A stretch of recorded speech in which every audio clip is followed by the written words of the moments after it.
Halo sahabat cerdas, pada video kita kali ini kita akan belajar tema 2, subtema 2, muatan pelajaran IPS kelas 5 dengan materi usaha dan kegiatan ekonomi masyarakat.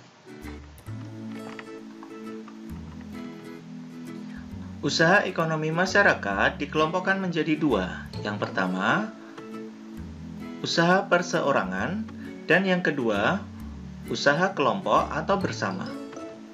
Usaha perseorangan yaitu suatu usaha yang dikelola dan juga diawasi oleh satu orang.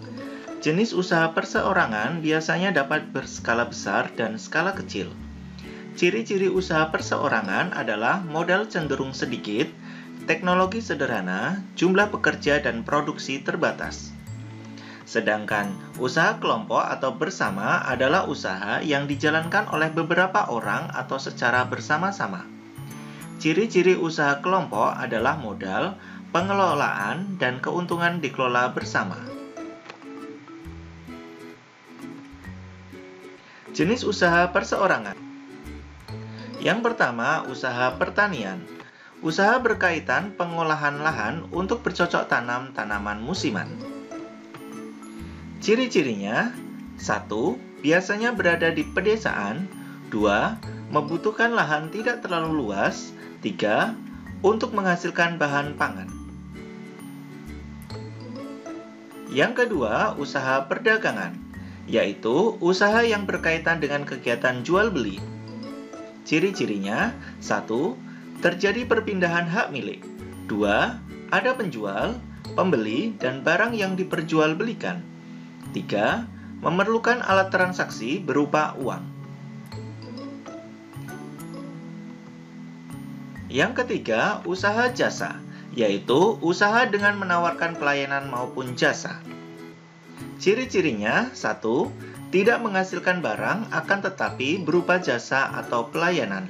2. Membutuhkan keahlian khusus sesuai dengan jasa yang ditawarkan. Yang keempat, usaha industri kecil, yaitu usaha mengolah barang mentah menjadi barang setengah jadi atau barang jadi dalam jumlah sedikit. Ciri-cirinya: 1. Menghasilkan barang atau produk. 2. Membutuhkan tenaga, modal, tempat usaha, serta peralatan yang memadai. Jenis usaha kelompok atau bersama. Yang pertama, firma. Firma merupakan perusahaan yang didirikan setidaknya oleh dua orang. Biasanya, firma didirikan oleh rekan yang saling mengenal baik. Ciri-ciri firma: 1. Setiap anggota firma berhak bertindak atas nama firma. 2. Anggota firma bertanggung jawab penuh terhadap kerugian firma. 3. Biasanya bergerak dalam bidang hukum atau keuangan. Yang kedua, CV atau persekutuan komanditer. Perusahaan yang didirikan oleh satu orang pengusaha atau lebih dengan menggunakan modal dari pengusaha tersebut serta beberapa penanam modal maupun saham yang disebut dengan investor. Ciri-ciri CV: 1. CV memiliki modal yang besar. 2. CV memiliki beberapa pihak sebagai sekutu aktif atau pihak yang menjalankan usaha, dan sekutu pasif yaitu pihak yang memberikan modal. 3. CV di Indonesia harus warga negara Indonesia tanpa campur tangan warga negara asing. Yang ketiga, PT atau perseroan terbatas. Badan hukum dengan persekutuan modal dan didirikan berdasarkan perjanjian. PT melakukan kegiatan usaha dengan menggunakan modal dasar yang terbagi dalam saham. Ciri-ciri PT: 1. Tujuan menghasilkan keuntungan sebesar-besarnya.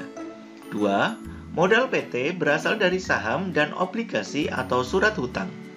3. Keputusan PT diambil dari rapat pemegang saham. 4. PT dipimpin oleh Dewan Direksi. Yang keempat, BUMN atau Badan Usaha Milik Negara, yaitu usaha yang seluruh modalnya adalah milik negara. BUMN sendiri terbagi menjadi beberapa jenis usaha yang ada di Indonesia, seperti perusahaan jawatan atau perjan, perusahaan umum atau perum, serta perusahaan perseroan atau pos. Ciri-ciri BUMN: 1. Kekuasaan BUMN berada penuh di tangan pemerintah. 2. Segala resiko BUMN ditanggung oleh pemerintah. 3.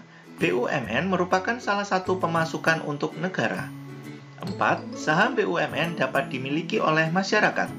5. BUMN melayani kepentingan umum serta pelayanan publik.